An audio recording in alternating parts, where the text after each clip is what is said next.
ಈ ಜಾಗ ಏನು ನಾವು ಸೆಲೆಕ್ಟ್ ಮಾಡಿದ್ದೀವಿ, ಈಗ ನೋಡಿದ್ದೀವಿ, ಕನ್ಸಿಡರ್ ಮಾಡೋಕ್ಕೆ ಸಬ್ಜೆಕ್ಟ್ ಟು ಫಿಸಿಬಿಲಿಟಿ. ಅದು 19 ಕಿಲೋಮೀಟರ್ ಆಗ್ತದೆ ನಿಮ್ಮ ಈ ಸೈಟ್ಸ್ಗೆ, ನಿಮ್ದು ಏನು ಏರ್ಪೋರ್ಟ್ ಇದೆಯಲ್ಲ ಆ ಸೈಟಿಗೆ. ವಿಜಯನಗರ ಹೊಸಪೇಟೆಗೆ 33 ಕಿಲೋಮೀಟರ್, ಹಂಪಿಗೆ 26 ಕಿಲೋಮೀಟರ್, ಸಂಡೂರಿಗೆ 33, ಕೊಪ್ಪಳಕ್ಕೆ 75 ಕಿಲೋಮೀಟರ್, ಕುರುಗೋಡಿಗೆ 14 ಕಿಲೋಮೀಟರ್, ತೋರಣಗಲ್ಗೆ 13 ಕಿಲೋಮೀಟರ್, ಶಿರಗುಪ್ಪಗೆ 40 ಕಿಲೋಮೀಟರ್ ಆಗ್ತದೆ. ಹೀಗಾಗಿ 3 ಜಿಲ್ಲೆಗೆ ಅನುಕೂಲ ಆಗ್ತದೆ ಅನ್ನೋದು ಒಂದು 2 ಸೈಟ್ಸನ್ನು KIADB ಸೆಲೆಕ್ಟ್ ಮಾಡಿದ್ದೀನಿ. ಆದರೆ ಇದು ಫಿಸಿಬಲ್ ಆಗ್ತದೆ ನನಗೆ ಗೊತ್ತಿಲ್ಲ. ಯಾವಾಗ ಇದಕ್ಕೆ ಏರ್ಪೋರ್ಟ್ ಅಥಾರಿಟಿ ಆಫ್ ಇಂಡಿಯಾದವ್ರು ಬರಬೇಕು, ಅದನ್ನು ಮಾಡಿ ಇವು ಹೆಂಗೆ 4 ಸೈಟ್ನಲ್ಲಿ 1 ಸೈಟ್ ಫಿಸಿಬಲ್ ಇದೆ ಅಂತೇಳಿ ಈ 2 ಸೈಟು ಫಿಸಿಬಲ್ ಇದಾವೆ ಅಥವಾ 2 ಸೈಟು ನಾಟ್ ಫಿಸಿಬಲ್ ಇದಾವೆ ಅಂತ ಆದಮೇಲೆ ಒಂದು ನಿರ್ಧಾರ ತಗೊಂಡು ಅಂತೇಳಿ ಬಹುತೇಕ ಸಮ್ಮತಿ ವ್ಯಕ್ತಪಡಿಸ್ತೀರಿ. ಯಾಕಂದರೆ ಅದರ್ವೈಸ್ ನಾವು ಏರ್ಪೋರ್ಟ್ ಮಾಡ್ತೀವಿ, 3 ವರ್ಷ ಆದ್ಮೇಲೆ ಏರ್ಪೋರ್ಟ್ ಬಂದ್ ಆಗ್ತದೆ. ಅಂಡ್ ಇದು ನಮ್ಮ ರಾಜ್ಯ ಅಷ್ಟೇ ಅಲ್ಲ ಸಭಾಧ್ಯಕ್ಷರೇ, ಇಡೀ ಭಾರತ ದೇಶದಲ್ಲಿ ಈ ಎಲ್ಲ ಏರ್ಪೋರ್ಟ್ಸ್ ಪರಿಸ್ಥಿತಿ ಇದೇ ಥರ ಆಗಿದೆ. ವಿ ಡೋಂಟ್ ನೋ ನಾಳೆ ಫ್ಯೂಚರ್ಸ್ ಇವೆಲ್ಲ ಡಿಸ್ಟ್ರಿಕ್ಟ್ ಏರ್ಪೋರ್ಟ್ಸ್. ಅದಕ್ಕೆ ನಾನು ಮುಖ್ಯಮಂತ್ರಿಗಳ ಜೊತೆ ವಿಮಾನಯಾನ ಸಚಿವರ ಕಡೆ ಹೋದಾಗೂ ಕೂಡ ನಾವು ಒಂದು ಪ್ರಪೋಸ್ ಮಾಡಿದ್ವಿ, ಈ ಉಡಾನನ್ನು 3 ವರ್ಷ ಇದ್ದಿದ್ದನ್ನು ನೀವು 5 ವರ್ಷ ಮಾಡಿ, 5 ಇಯರ್ಸ್ ಮಾಡಿ.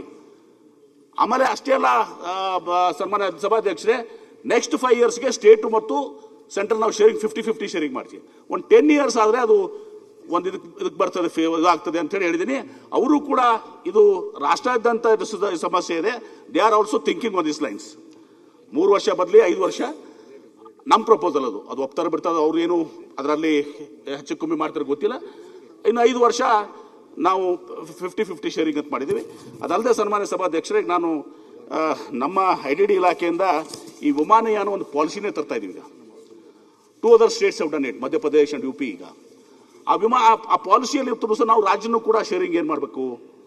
ಆಮೇಲೆ ಈಗ ಇಂಟರ್ನ್ಯಾಷನಲ್ ಏರ್ಕ್ರಾಫ್ಟ್ಸ್ಗೆ ಅನೇಕ ಸಲ ಆ ಏರ್ಲೈನ್ಸ್ದವ್ರಿಗೆ ಒಂದು ಬಲ್ಕ್ ಅಮೌಂಟ್ ಕೇಳ್ತಾರೆ. ಟುಮಾರೋ ಹುಬ್ಳಿದಿಂದ ನಾವು ದುಬೈಗೆ ಹೋಗ್ಬೇಕಾ, ಅಲ್ಲಿಂದ ಕನೆಕ್ಟಿವಿಟಿ ಫರ್ದರ್ ಆಗ್ತದೆ. ಅದಕ್ಕೆ ಪರ್ ಏರ್ಕ್ರಾಫ್ಟ್ ಇಂತಿಷ್ಟು ಚಾರ್ಜಸ್ ಮಾಡ್ತಾರೆ. ಸೆಂಟ್ರಲ್ ಗೌರ್ಮೆಂಟ್ ಎಷ್ಟು ಕೊಡ್ತಾರೆ, ನಾವು ಎಷ್ಟು ಕೊಡ್ತೀವಿ, ಅಥವಾ ನಾವು ಉಡಾನ್ ಬಿಟ್ಟು ಸಹ ಇದಾದಾಗ ನಾವು 50% ಶೇರ್ ಕೊಡಬೇಕಲ್ಲ, ಅಥವಾ 100%. ಈಗಾಗಲೇ 2 ಕಡೆ ಬೀದರ್ದಲ್ಲಿ ಮಾಡ್ತಾ ಇದೀವಿ, ಗುಲ್ಬರ್ಗಾದಾಗ ಅದೇ ಪ್ರಪೋಸಲ್ ಬಂದಿದೆ, ಸೇಮ್ ಲೈಕ್ ಬೀದರ್. KIADB ಅರ್ಧ ದುಡ್ಡು ಕೊಡ್ತೀವಿ ಮತ್ತು IDD ಅರ್ಧ ದುಡ್ಡು ಕೊಡಿ, ಬೀದರ್ ಥರ ಇವತ್ತೊಂದು ದಿವಸ ಬೀದರ್ದು ಎಕ್ಸ್ಟೆಂಡ್ ಆಗಬೇಕು, ಈಗ ಮುಗಿತೀಗ ನಿಮ್ಮದು. ಹೀಗೆ ಈ ಸಮಸ್ಯೆಗಳಿದ್ದಾವೆ. ಅದಕ್ಕೆ ಒಂದು ನಮ್ಮದೇ ಒಂದು ಸಿವಿಲ್ ಏವಿಯೇಷನ್ ಪಾಲಿಸಿಯನ್ನು ನಾವು ಇವತ್ತೊಂದು ದಿವಸ ಈಗ ಎಲ್ಲ ತರಿಸಿದ್ದೀವಿ, ವರ್ಕ್ ಮಾಡ್ತಾ ಇದ್ದಾರೆ ನಮ್ಮ ಅಧಿಕಾರಿಗಳು. ಅದನ್ನು ಕೂಡ ಮಾಡ್ತೀವಿ. ಮುಖ್ಯಮಂತ್ರಿಗಳ ಹತ್ರ ಶೀಘ್ರ ಒಂದು ಸಭೆಯನ್ನು ಮಾಡ್ತೀವಿ. ಸಾಧ್ಯ ಆದಷ್ಟು ಈ ಸೆಷನ್ನ ಒಳಗಡೆ ಮಾಡಿ ಜನಾರ್ದನ್ ರೆಡ್ಡಿ ಅವರು ಒಂದು ಮೈ ಇಂಟ್ರೆಸ್ಟ್, ನನಗೆ ಬಳ್ಳಾರಿ ಮಾಡಬಾರ್ದಂತಿಲ್ಲ, ನನಗೇನು ಅದ್ರ ಮೇಲೆ ಇದು ಇಲ್ಲ, ಕೊಟ್ಬಿಟ್ರೆ ಇಮಿಡಿಯೇಟ್ಲಿ ಏರ್ಪೋರ್ಟ್ ಆಫ್ ಇಂಡಿಯಾ ಮಾಡ್ತಾರೆ. ಫಿಸಿಬಲ್ ವಯಬಲ್ ಆಗುತ್ತಾ ಅನ್ನೋದು ಇಸ್ ಅ ಬಿಗರ್ ಕ್ವಶನ್. ನಾನು ಎಕ್ಸ್ಪ್ಲೇನ್ ಮಾಡ್ತೀನಿ. ಆಮೇಲೆ ಹೇಳ್ತೀನಿ, ಈ 2 ಸೈಟ್ಸ್ ನಾವು ವೆರಿಫೈ ಮಾಡೋಣಂತೆ, ನೀವು ನೋಡ್ಕೊಂಬರಾಕತ್ರಂತೆ. ಇವು 2 ಸೈಟ್ಸ್ ನಿಮಗೂ ಕೊಡ್ತೀನಿ, ಈ ಪೇಪರ್ಸ್ ನಿಮಗೆ ಕೊಡ್ತೀನಿ, ನೋಡ್ಕೊಂಬಂದು ಅವು 2 ಸೈಟ್ಸ್ ಬಗ್ಗೆ ಒಪಿನಿಯನ್ ಎಕ್ಸಾಸ್ಟ್ ಮಾಡಿ ಮೇಲೆ then you take a decision. ಎಲ್ಲರಿಗೂ ಅನುಕೂಲ ಆಗ್ತಿದ್ರೆ ವಯಬಲ್ ಆಗುತ್ತೆ. ಈಗ ಉದಾಹರಣೆಗಾಗಿ ಸನ್ಮಾನ್ಯ ಸಭಾಧ್ಯಕ್ಷರೇ, ಈಗ ನಮ್ಮಲ್ಲಿ ಬೆಳಗಾಂ ಏರ್ಪೋರ್ಟ್ ಇದೆ, ಈ ಕಡೆ ಹುಬ್ಳಿ ಏರ್ಪೋರ್ಟ್ ಇದೆ. ಬೆಳಗಾಂ ಏರ್ಪೋರ್ಟ್ನ ನಾವು ಹುಬ್ಳಿ ಏರ್ಪೋರ್ಟ್ 2 ಎಕ್ಸ್ಪಾಂಡ್ ಮಾಡ್ಕೊಂತ ಹೋಗ್ಬಿಟ್ವಿ. ಅಫ್ಕೋರ್ಸ್ ಬೆಳಗಾಂ ಅದು ನಮ್ಮ ಏರ್ಫೋರ್ಸ್ ಇದು ಇದೆ, ಹುಬ್ಳಿದ್ ನಾವು ಮಾಡ್ಕೊಂಡ್ವಿ. ಡಿಸ್ಟೆನ್ಸ್ ಎಷ್ಟಿದೆ? 70 ಕಿಲೋಮೀಟರ್. ಹುಬ್ಳಿ ಮತ್ತು ಬೆಳಗಾಂ ಮಧ್ಯೆ ಇವತ್ತು ಸಹ ಏನಾದರೂ ಏರ್ಪೋರ್ಟ್ ಆಗಿದ್ರೆ ಇವತ್ತು ನಮಗೆ ಪ್ಯಾಸೆಂಜರ್ ಲೋಡ್ ಏನು ಸಿಗ್ತಿತ್ತು, ಆಮೇಲೆ ನಮಗೆ ಕಾರ್ಗೋ ಲೋಡ್ ಏನು ಸಿಗ್ತಿತ್ತು. ಆವಾಗ ಈ 2 ಕಂಬೈನ್ ಆದಾಗ ನಮ್ಮದು ಟ್ರೂಲಿ ಇಂಟರ್ನ್ಯಾಷನಲ್ ಏರ್ಪೋರ್ಟ್ ಆಗ್ತಾ ಇತ್ತು. ಹೀಗೆ ನಾವು ತಪ್ಪುಗಳು ಮಾಡಿದ್ದೀವಿ. ಈಗ ನಮ್ಮದೇ ವಿಜಯಪುರ ತಗೊಂಡು ಶಿವಾನಂದ ಪಟ್ರಿ ಇಲ್ಲೇ ಇದ್ದಾರೆ. ನಾವು ಆಲ್ಮಟ್ಟಿ ಸೈಡ್ ಆಗಿದ್ರೆ ಏನಾಕಿತ್ರಿ, ನಾವು ಗುಲ್ಬರ್ಗಾ ಸೈಡ್ ಮಾಡಿದ್ವಿ ಬಿಜಾಪುರ ಏರ್ಪೋರ್ಟ್. ಆಲ್ಮಟ್ಟಿ ಕಡೆ ನಾವು ರೋಡಿಗೆ ಈ ಕಡೆ ಮಾಡಿದೀವಿ ಅಂದರೆ ಇವತ್ತು ಬಾಗಲಕೋಟು, ಬದಾಮಿ ಪಟ್ಟಣಗಳು, Kudala Sangama, Almatti it would bean ಇನ್ನೂ ಹೆಚ್ಚಿಗೆ ವಯಬಲ್ ಆಗ್ತಿತ್ತು. ಈ ಥರ ಮಿಸ್ಟೇಕ್ಸ್ ಮಾಡಿದ್ದೀವಿ, ಮುಂದೇನೂ ಅದೇ ಮಿಸ್ಟೇಕ್ ಮಾಡಬಾರ್ದು ಅಂತೇಳಿ. ಆ ದುರ್ದೈವಶಾತ್ ಆ ಮಿಸ್ಟೇಕ್ ಮಾಡಬಾರ್ದು ಅಂತ ಡಿಸಿಷನ್ ನಿಮಗೆ ಬಂದು ಸಿಕ್ಕೊಂಡಿದೆ. ಅದಕ್ಕೆ ಮುಖ್ಯಮಂತ್ರಿಗಳ ಅಧ್ಯಕ್ಷತೆಯಲ್ಲಿ ಮೀಟಿಂಗ್ ಮಾಡಿ ಇದು ಮಾಡಿ ಒಂದು ಸೂಕ್ತವಾದಂಥ ನಿರ್ಧಾರ ನಿಮ್ಮ ಏನು ಇದಾವಲ್ಲ ಎಲ್ಲವನ್ನ ಇಟ್ಕೊಂಡೇ ಮಾಡೋಣಂತೆ. ಮಾನ್ಯ ಉಪಾಧ್ಯಕ್ಷರೇ, ಒಂದು ನಿಮಿಷ. ಮಾನ್ಯ ಸಚಿವರಿಗೆ MB ಪಾಟೀಲ್ ಸರ್ ನಿಮ್ದು ಮಾಡ್ತೀನಿ. ಅಲ್ಲಿ ನಿಮ್ದು ಆಗಿದೆ ಅಧ್ಯಕ್ಷರೇ, ಸಭಾಧ್ಯಕ್ಷರೇ, ಅಲ್ಲ ಇನ್ನೂ ಇದು ಪೂರ್ತಿಯಾಗಿಲ್ಲ. ಸಭಾಧ್ಯಕ್ಷರೇ, ನಾನು ಇನ್ನು ಮಾತಾಡೋದಿದ್ದೇನೆ. ಪ್ರಶ್ನೆ ಉತ್ತರ ಹೇಳಿದ್ದಾರೆ ಸಾಕಷ್ಟು ಇಲ್ಲ. ಸಾಕಷ್ಟು ಒಂದ್ ನಿಮಿಷ, ಬಹಳ ಇಂಪಾರ್ಟೆಂಟ್ ಇದೆ ಮಾತಾಡೋದು. MB ಪಾಟೀಲ್ ಏನ್ ಹೇಳಿದ್ದಾರೆ, ಏನು ಬಾದಾಮಿ ಪಟ್ಟದಕಲ್ಲ ಐಹೊಳೆಗೆ ಸಂಬಂಧಪಟ್ಟು ಗುಲ್ಬರ್ಗದಿಂದ ಮಾಡೋದಕ್ಕಿಂತ ಆಲ್ಮಟ್ಟಿ ಹತ್ರ ಅಥವಾ ಬೆಳಗಾವಿ ಹುಬ್ಳಿ ಅದೆಲ್ಲ ತಾವು ಹೇಳಿರೋದು ಪರ್ಫೆಕ್ಟ್. ಬಟ್ ಇಲ್ಲಿ ಇವತ್ತು ಈ ಬಳ್ಳಾರಿ ಸೈಟ್ ಇವಾಗ ಏನು ಸೆಲೆಕ್ಟ್ ಆಗಿದೆ, ತಾವು ಇವತ್ತು ಒಂದೆರಡು ಸೈಟ್ ಬಗ್ಗೆ ಹೇಳಿದ್ದೀರಿ ತಾವು. ಅಂದ್ರೆ ಇವಾಗ ಇರೋ ಎಕ್ಸಿಸ್ಟಿಂಗ್ ಏರ್ಪೋರ್ಟ್ ಇಂದ 10 ಕಿಲೋಮೀಟರ್, 14 ಕಿಲೋಮೀಟರ್, ಹಂಪಿಯಿಂದ 33 ಕಿಲೋಮೀಟರ್ ಅಂತ ತಾವು ಹೇಳಿದಿರಿ ಇವತ್ತು ಆ ಎರಡು ಸೈಟ್ಗಳ ಬಗ್ಗೆ. ಪರ್ಫೆಕ್ಟ್. ನಾನು ಹೇಳ್ತಾ ಇರೋದಂದ್ರೆ 10, 15 ಕಿಲೋಮೀಟರ್, 20 ಕಿಲೋಮೀಟರ್ ಜಾಸ್ತಿ ಡಿಫ್ರೆನ್ಸ್ ಏನು ಆಗಲ್ಲ ಸಚಿವರೇ. ನಾನು ಹೇಳ್ತಾ ಇರೋದು ನನ್ನ ಪ್ಲಾನ್ ಅಂದ್ರೆ, ನಿಮಗೆ ತಮ್ಮ ಇಲಾಖೆಯಲ್ಲಿ ಫೈಲ್ಸ್ ಎಲ್ಲ ನೀವು ತರಿಸ್ಕೊಳ್ಳಿ. ಬಳ್ಳಾರಿ ಏರ್ಪೋರ್ಟ್ ಕನ್ಸ್ಟ್ರಕ್ಷನ್ ಆದ ತಕ್ಷಣ ಹಂಪಿ ಮತ್ತು ಆನೆಗೊಂದಿಗೆ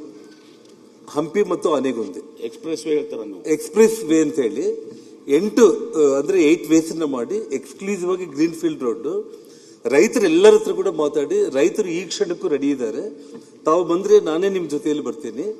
ಫ್ರೀ ಆಫ್ ಕಾಸ್ಟ್ ಲ್ಯಾಂಡ್ ಅನ್ನ ಸಂಪೂರ್ಣವಾಗಿ ಫ್ರೀಯಾಗಿ ರೋಡ್ ಹಾಕ್ಲಿಕ್ಕೆ ಕೊಟ್ಟು, ಆ ರೋಡಿಗೆ ಆ ಕಡೆ ಈ ಕಡೆ ಇರೋದಕ್ಕೆ ನಾವು ಕಮರ್ಷಿಯಲ್ ಆಗಲಿ ಅಥವಾ ಇನ್ನೊಂದಕ್ಕಾಗಲಿ ಕನ್ವರ್ಷನ್ಗೆ ನಾವು ಅವ್ರಿಗೆ ಪರ್ಮಿಷನ್ ಕೊಟ್ಟು 8 ವೇ ನಾವು ಹಾಕೋದ್ರಿಂದ ಏರ್ಪೋರ್ಟ್ ಇಂದ 30-35 ನಿಮಿಷದಲ್ಲಿ ಹಂಪಿ ಮತ್ತು ಆನೆಗೊಂದಿಗೆ ಹೋಗ್ತಾರೆ.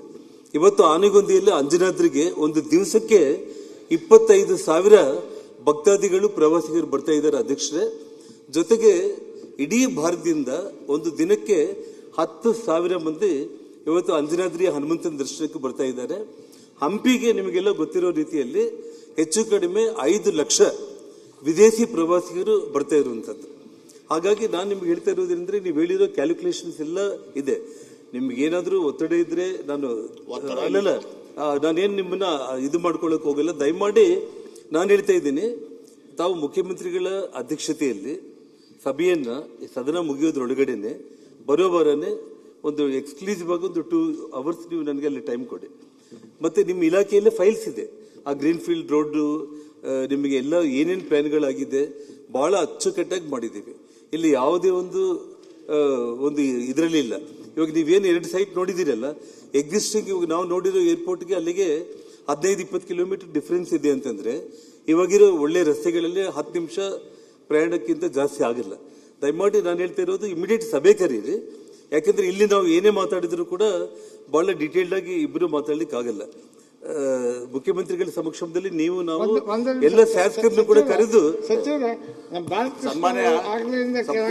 ಅವರು ಹೇಳ್ಬಿಟ್ಟು ನಿರ್ಭೀತ, ನಿಷ್ಪಕ್ಷಪಾತ, ವಿಶ್ವಾಸಾರ್ಹ ಸುದ್ದಿಗಳಿಗೆ ಮತ್ತೊಂದು ಹೆಸರಾಗಿರುವ ನ್ಯೂಸ್ 18 ಕನ್ನಡ ಈಗ ಆಪ್ನಲ್ಲೂ ಲಭ್ಯವಿದೆ. ದಯವಿಟ್ಟು ಇಲ್ಲಿರುವ QR ಕೋಡ್ ಸ್ಕ್ಯಾನ್ ಮಾಡಿಕೊಂಡು ಆಪ್ ಡೌನ್ಲೋಡ್ ಮಾಡೋದಕ್ಕೆ ಮರಿಬೇಡಿ. ನಿಮ್ಮ ಬೆಂಬಲ ಹೀಗೆ ಸದಾ ನಮ್ಮೊಂದಿಗಿರಲಿ. ಧನ್ಯವಾದ.